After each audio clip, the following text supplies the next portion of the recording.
बाबा हनुमान जी को प्रणाम। महान त्यागी बाबा सुखदेव जी को प्रणाम। परमात्मा भगवत प्राप्ति करता निष्काम कर्म साधना करता परम पूज्य परमात्मा है शोक मंडळ उगमस्थान निवासस्थान किंची शाखा उमरटच्या अंतर्गत श्रीमान्य आंबोली साहेब यांच्या निवासस्थानी नुकतेच जगाचे हवन कार्य पार करून एका भगवंताची चर्चा बरेच सुरू झालेली आहे। या चर्चामध्ये सृष्टीचे विधाता बुद्धीचे दाता भगवान बाबा हनुमानजी उपजा भगवंतराव माझा प्रणाम।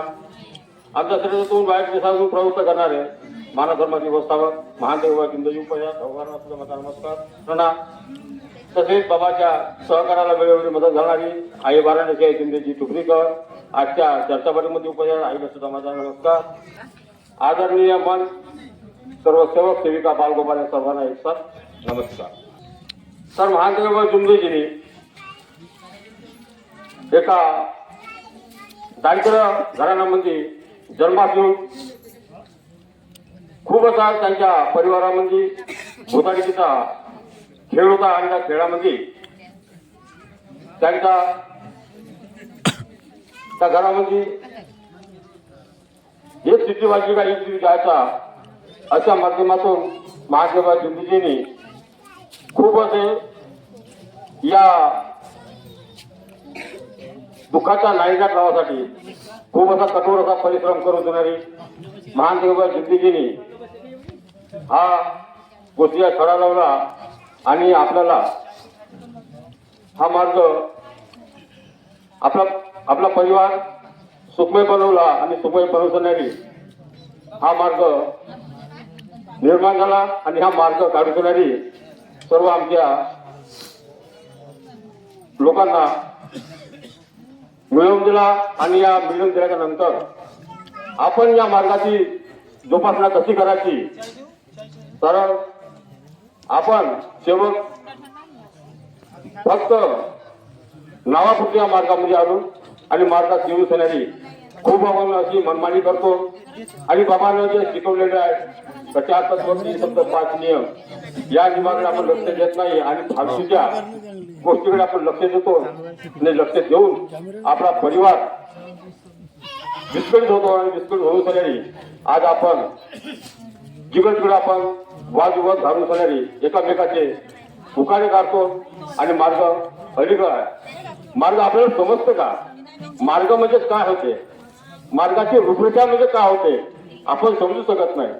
जो समजला असत तो तोच खरा बाबाचा सेवक।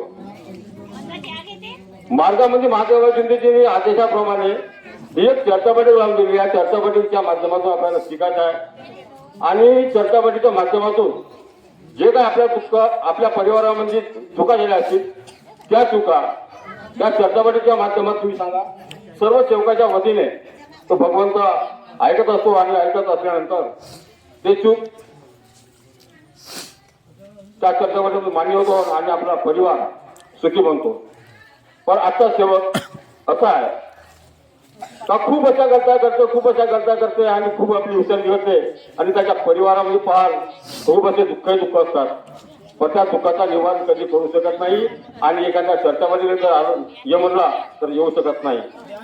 खूप अशा विचार मारतात पण मार्ग समजते का? मार्गामध्ये काय होतं? आम्ही या मार्गाने भेटतो काय काय लोक सेवक का करतात मार्गामध्ये खूप अशा मनमान्या करतात। बाबाची शिकवण आहे। अरे सेवक कुठला येतो मंडळाचा असो चिंतीचा असो का त्याच्या घरी पाठी लागली तो बाबाचा सेवक। कोणी मंडळाचा सेवक नाही आहे ना चिंतीचा सेवक आहे ना कुठला सेवक आहे। सेवक आहोत आम्ही फक्त बाबाचे।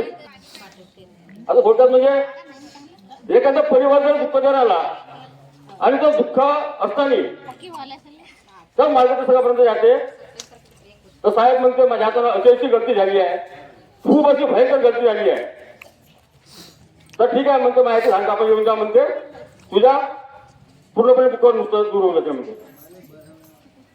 तर बाबाची शिकवण आहे का? आहे खरंच शिकवण।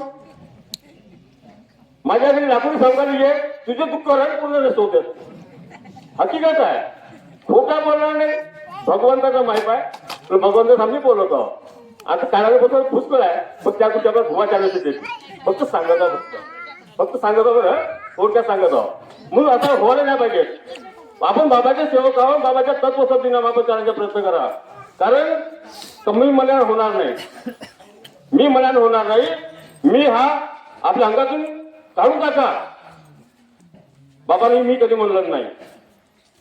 म्हणून या मार्गामध्ये प्रत्येकाने आपापली जबाबदारी घ्या, आपापले कर्म चांगले बनवा आणि आपापला परिवार चांगला बनवा आणि आपला सुखमय बरा. एवढेच बोलतो आणि दोन शब्द पूर्ण करतो. सर्वांना माझ्या एकटा नमस्कार.